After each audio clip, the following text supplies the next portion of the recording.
nursing. I live in Queens, New York. I'm self-employed. I have my own business. I opened my business in 2009 in Brooklyn, Church and Flatbush. I was born in Guyana. I came to America in 2005. I've been in sales all my life. My mom and dad had their own business, and then Saturday and Sunday we used to go to the business, and we had different business, variety of business, but always selling something. And as a child, me and my brother, we used to sell care candies to school and sell to the kids. I was about 10, 11 years old. That's when I first started selling.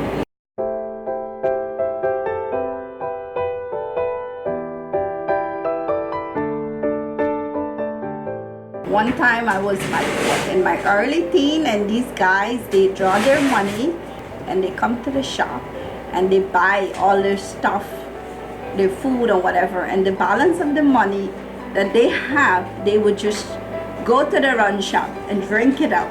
That was their typical mentality. So as a young girl growing up, when they come to my shop, I make them buy this for the kid, that for the kid.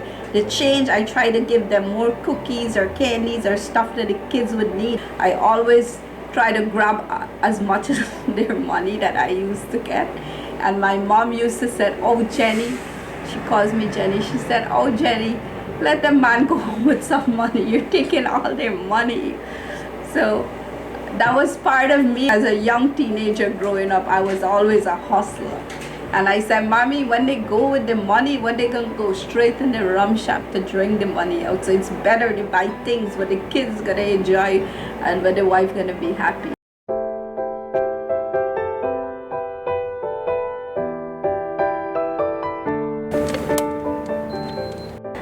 The first step in building my business, I did my homework. I calculate the risks of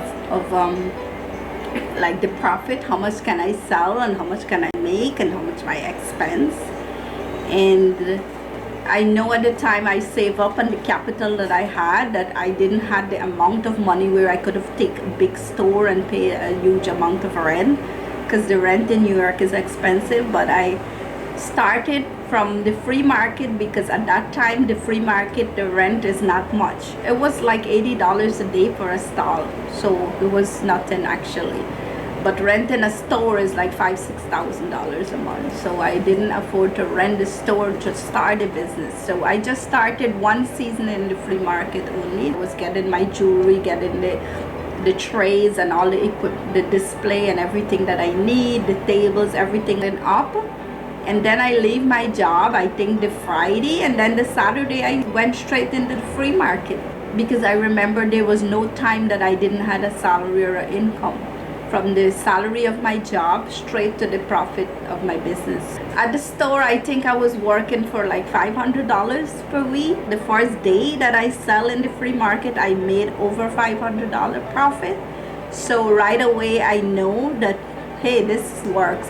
Coming from Guyana, we had markets, and that's where we went to sell. So something I had done from before, so I knew how to handle it. The difficult thing was the heat, because during summertime it was really, really hot. It was very tiring. Nothing in life is difficult if you really, really focus on the good things about it, because it was difficult, yes, but in the end of the day, when I was checking my money and checking my profit, difficulty seems like nothing. And I know that that wasn't where I'm gonna be. It was a pathway of a stepping stool where I want to go, and that I had to go through that journey to take me where I want to be. After the free market, I know the weather is gonna get cold and I need to be indoor, and I was able to save up at the end of the season. I was able to have the money to start to rent a store, part of a store actually, half of a store. I was friend with someone by the name of Joey, and he said to me, like, I look at different store, I went to different location, and then he said, hey, my dad have a store to rent, and I'll recommend you go talk to him. And when I come talk to him, he was very nice, and at that time was $2,500 was a lucky rent, but then after that the rent raised, but at that time it was good for me. The journey of getting where I am today has been very wonderful journey.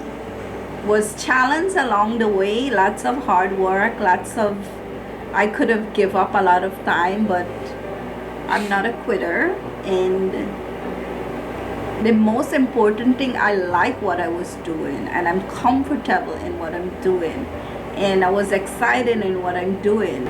A typical day in the jewelry business is very easy, quiet day. Sometimes it's different. You meet with difficult customers, and some people wants to like wear the stuff and then return it and whatever. So typical days consist of mostly good, like 80%, 90% is smooth. But there is always, in anything I do, to be like a little ups and downs. So there is some little percentage where you're gonna get some angry customers want to return and want their money back. Sometimes I'm here dealing with customers, some of them is very angry and disappointed and unhappy for no reason, and they just want to take it out on you or whatever. But through it all, I just know that, hey, they have the saying, customers is always right. But that's not necessarily true, but you always make them feel that's true. Not only selling it's important, but also the buying is important. It's really important to make sure that you keep up with the trend. So you have to make sure when you buy the jewelry, you know what is gonna sell. So from years of selling experience, I kind of know what my customers would want and what would they ask for. So I know that they're gonna need this, and I make sure I put a lot of time of selecting my jewelry. Because one of the things that I get compliment for in the store, a lot of my customers keep saying over and over that I have nice stuff. So then the buying is one part, but the displaying is also important part, because the jewelry, you have to put it so it catches the eyes, because jewelry is not something they have to buy, it's something that you make them want to buy. Selling it to the customers is important. The presentation, you have to make sure you choose the right word and make them feel comfortable and nice, and you say, hey, this is nice, you let them try it on, and then at the end of the month you have to take out like your expense, and you have to pay your rent, you have to make sure so much is sales tax, so much is for different types of expense, you have to pay your workers. So it's also a book, you have to be doing like a bookwork, checking like how much the profit and loss is. And then the profit that you left with, then you take some of the profit and you put it back into the business, because you cannot take all the profit and then say, hey, you make so much money and you didn't put back any in the business. So it's like a cycle. So you put back money in the business where you invested in buying more stuff and growing the business. I'm the owner of my own business. I don't have to answer to anybody. I could take time off when I want. I could regulate my own schedule, which day I work or which day I stay home. Or if I have to do important stuff, I don't have to worry, hey, would I get that day? I'm my own boss. That is one thing. But that's not the only thing about being your own boss. The job itself, selling, it's very interesting and it's nice because you meet different types of people. I'm in Brooklyn, so it's diverse and it's fun as well. And meeting young, old, men, women, kids, everybody, you learn a lot, so it's interesting. And also when there's no customers, it's fun because you have time. You could just put your laptop on and watch something, or you could have a little time. You could just buy coffee, or you could make your coffee, and you could have your time with your co-workers, the guys that sells next door. It's always fun. You could talk and laugh and make fun, so it's nice. And then customers walks in again, you switch back on you tend to your customers, so it's very fun and interesting. It's an interesting job. It's nice. When I was growing up, one of my early childhood memory, I remember my father said to me and my brother, he said, always be your own boss, no matter whatever it is, how small it is. So that was something that I think it stuck in me, and also my brother, both of us grew up and we had our own business, and then we had people was employed through us, and one day we were joking about that hey, we have people calling us boss.